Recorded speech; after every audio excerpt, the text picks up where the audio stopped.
सरोज गुरु मुद मंगल आगार, जे सेवक नर होत हैं सागर से पार। भोला जी के स्मरण मात्र से नाशक विघ्न अनंत, ताते सर्वरंग में ध्यावत हैं सब संत। नम्रता और दीनता से भेंट सत्पुर लीजिए, मैं हूँ शरणागत तुम्हारी, मेरे हृदय आसन लीजिए। सतगुरु बादल प्रेम के मुझ पर बरसे आए, अंतर भीगी आत्मा फूल फलो हरिराए। अंतर भीगी आत्मा फूल फलो हरिराए। परम पूजनीय, परम आराधनीय, परम क्षोत्रिय, परम निष्ठ मेरे गुरुदेव श्री स्वामी महाराज के चरण कमलों में विराजमान श्री महाराज जी, बाबा जी महाराज, सब संत समाज, सतगुरु की प्यारी आत्माओं, एक बार बड़े प्रेम से श्री गुरु महाराज जी का ध्यान करते हुए जय घोष करेंगे। बोलो जयकारा, बोलो मेरे श्री गुरु महाराज जी की, बोलो साचे दरबार की, बोलो श्री नगरी निवासी भगवान जी की, बोलो श्री परमहंस दयाल जी महाराज की, बोलो श्री स्वामी जी महाराज की, बोलो घट घट वासी भगवान जी की। आज हम सब श्री स्वामी जी महाराज के स्मृतियों को ताजा कर रहे हैं, यादों को ताजा कर रहे हैं। उनका हर पल, हर क्षण, हर लम्हा एक यादगारी होता है। जिस जीव ने भी उनका सिद्ध प्राप्त किया, जो भी उनके समीपता के अंदर गया, हर लम्हा, हर पल, हर क्षण उसके लिए यादगारी है। यूं तो उनकी यादें अनंत है, अनगिनत है, जिनका हम वर्णन नहीं कर सकते। तो ऐसे ही जब उनकी यादें, उनकी स्मृतियां हृदय पटल पर घूम जाती हैं,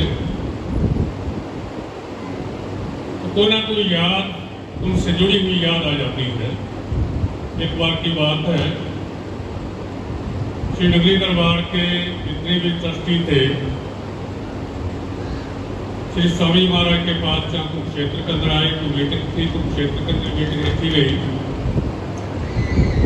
जिसके अंदर पुराने संत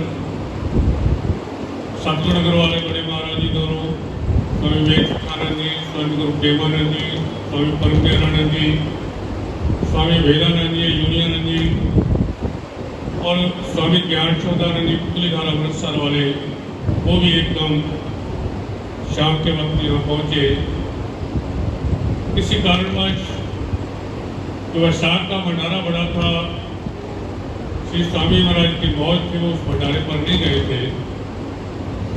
सभी जितने भी बड़े बड़े महापुरुष थे पहुंचे भंडारे के बाद, और यहाँ आंगन के अंदर सभी की चारपाइयां बिछ गई। शाम के वक्त मीटिंग शुरू हुई, सभी बैठे हुए थे महापुरुष। स्वामी परम दयानंद जी उस वक्त कहने लगे कि ये जो मेरा चेला है, तो मुझे कई बार कहता है कि मुझे श्री नगरी साहब के दर्शन करा के ले आओ। मैं आज इसको साथ ले आया। मैंने कहा अगर तुम्हें आधी नगरी देखनी है तो चलो आज ही मैं तुझे दिखा देता हूँ। कुरुक्षेत्र के अंदर मेरे गुरु भाई ने आधी नगरी बना दी है, पूरी नगरी तुम्हें फिर कभी दिखा दूंगा। आज से 40 साल पहले की बात है। बैठे बैठे ऐसे दरबार की बातचीत चल रही थी तो महापुरुषों के वचन के अंदर कोई ना कोई राज होता है, लेकिन हम जीव नहीं समझते। स्वामी परम दयानंद जी एकदम बोल उठे, स्वामी जी आप तो चोर हो चोर। जब उन्होंने स्वामी जी को चोर कहा तो हमारा जो ऐसा जिस्म सूखने लगा कि हमारे स्वामी तो क्या कह रहे हैं। फिर एकदम कहते चोर ही तो हो जो हम सबका दिल चुराकर यहाँ बैठे और हम आपके पीछे भाग रहे हैं। चोर ही तो हो जो हम सबका दिल चुराकर यहाँ बैठे हो, कुरुक्षेत्र में हम आपके पीछे भाग रहे हैं। चलो मीटिंग समाप्त हुई, कुछ महापुरुष चले गए, कुछ महापुरुष यहाँ रुक गए। स्वामी जूनियानंद जी, वेदानंद जी रुक गए। स्वामी ज्ञान शतानंद घर वाले बाबा भोले बाबा उनको बोलते थे। स्वामी जी फरमाया करते थे कि ये कान से इनको सुनाई नहीं देता, बहरे इस वास्ते इनको भोले बाबा कहते हैं। तो कई बार स्वामी जी मौज के अंदर कोई ऐसी हंसी की बात भी सुना दिया करते थे। उनके बारे में कहने लगे, एक बार मीटिंग चल रही थी तो बात हुई, सब हंसने लगे, भोले बाबा जी भी हंसने लगे। स्वामी जी कहने लगे, मैंने पूछा भाई तू क्यों हंस रहा है? कहने लगा आप सब लोग हंस रहे थे, पता तो मुझे कुछ नहीं लगा, मैं भी आपको देखकर हंस रहा हूँ। इस वास्ते उनको भोले बाबा कहते थे। भोले बाबा रुक गए, उनकी सेवा के अंदर हम बैठे थे। बैठे बैठे वो अपनी बातचीत सुनाने लगे। कहने लगे, आप अपने गुरु को क्या समझते हो?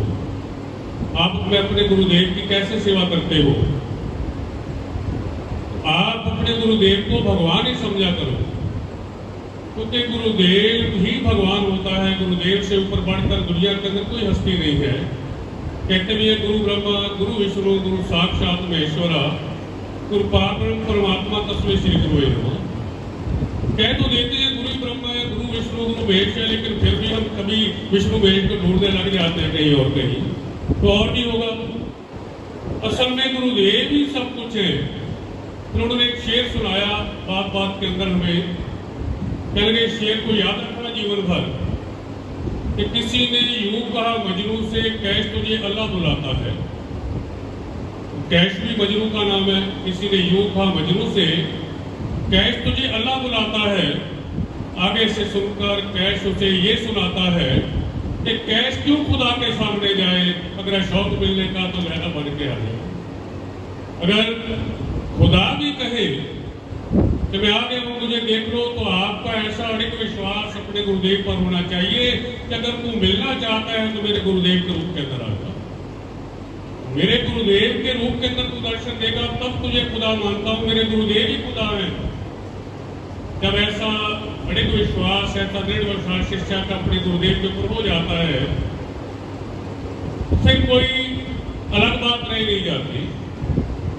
एक बार की बात है, श्री स्वामी जी महाराज मेरे से पूछने लगे, भाई तू किसका ध्यान करता है? मैंने कहा जी मैं तो आपका ध्यान करता हूँ। तो श्री गुरु महाराज जी का ध्यान किया कर। मैंने कहा जी मैंने तो श्री गुरु महाराज के दर्शन अभी तक किए नहीं है, आपको मैंने साक्षात देखा है, मैं तो आपको ही साक्षात मानता हूँ और आपका ही ध्यान करता हूँ। अच्छा तेरी मर्जी।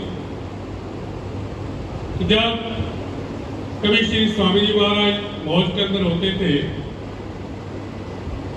जब 15-20 दिन के बाद हजामत बनाने के लिए नहीं आता था, महाराज जी की हजामत बनाई जाती, स्नान करते, स्नान करके आकर मोड़े पर विराजमान हो जाते। उस वक्त उनका जो नूर था, उनका जो जलवा था चेहरे का, वो देखने वाला होता था। नूर छलक रहा होता था चेहरे से। मन के अंदर ये भावना आती थी, लोग मूर्तियों का ध्यान करते हैं, मूर्तियों के सामने बैठकर ध्यान जमाते हैं, प्राकट करते हैं, विधियां पूछते हैं ध्यान करने के लिए। हमारे पास तो साक्षात बैठे हुए हैं, हमें इन्हीं का ध्यान करना चाहिए, इन्हीं के ध्यान कर बैठना चाहिए।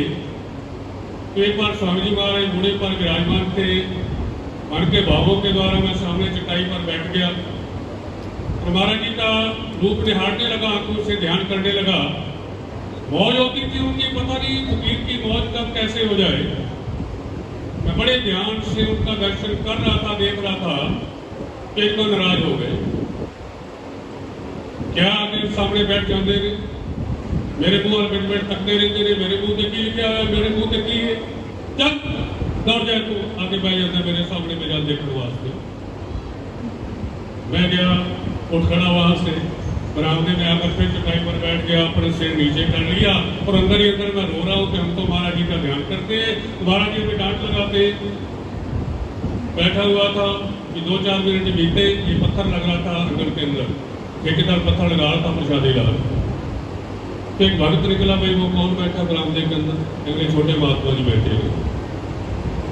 फिर एक भक्त निकला, वो कौन बैठा है? छोटे महात्मा जी बैठे हैं। 3 बार पूछ के ना महात्मा जी अगे आया, पीछे को चले गए। फिर बुला लिया उसी वक्त, पहले भगा दिया,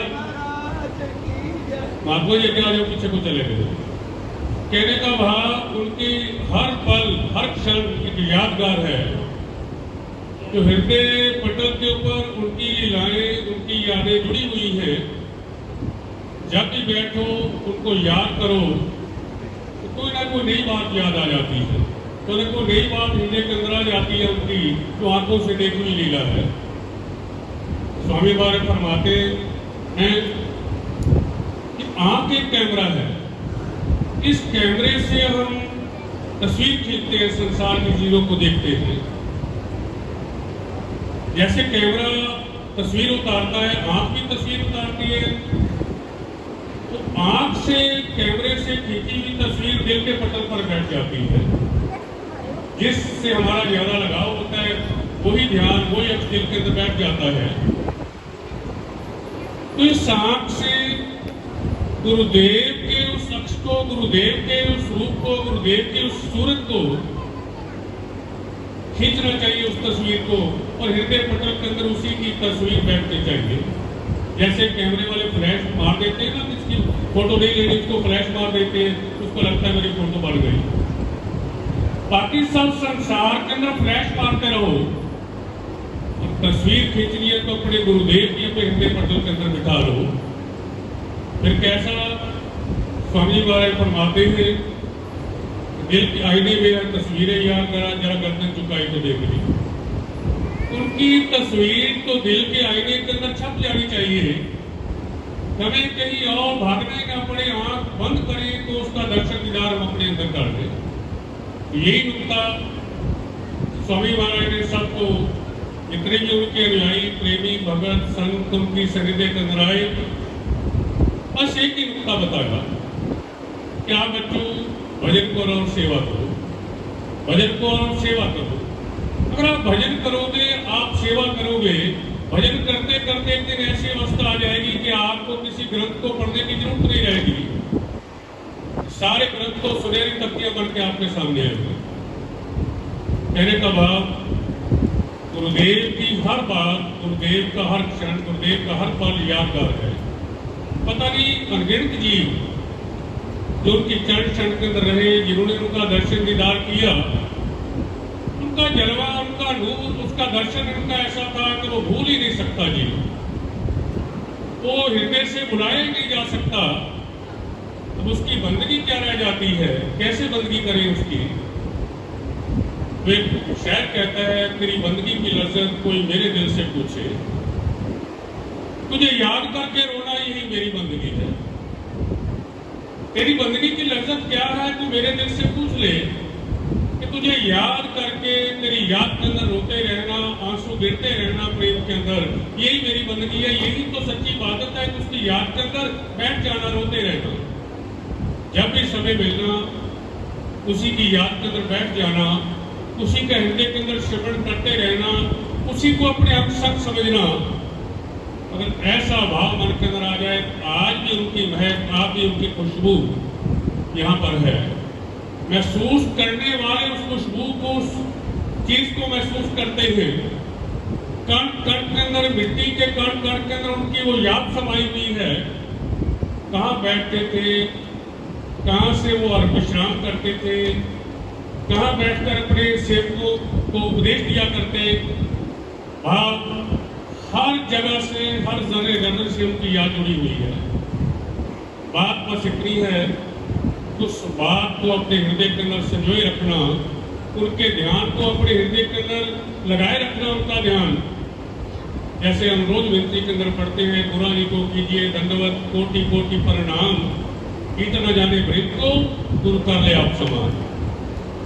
जैसे कहते हैं भृंगी कीड़ा होता है, वो किसी बच्चे की जन्म क्रिया नहीं करता, कोई ना अंडे देता है ना बच्चे पैदा करता है, वो किसी साधारण हरे रंग के घास के कीड़े को उठाकर ले आता है, उसको अपने बेल के अंदर डाल देता है, खुद उस बेल के सुराख पर बैठ जाता है और अंदर वाला वो साधारण कीड़ा कभी कभी बाहर निकलने का यत्न भी करता है, फिर उसको डंक मार के फिर उसको अंदर कर देता है।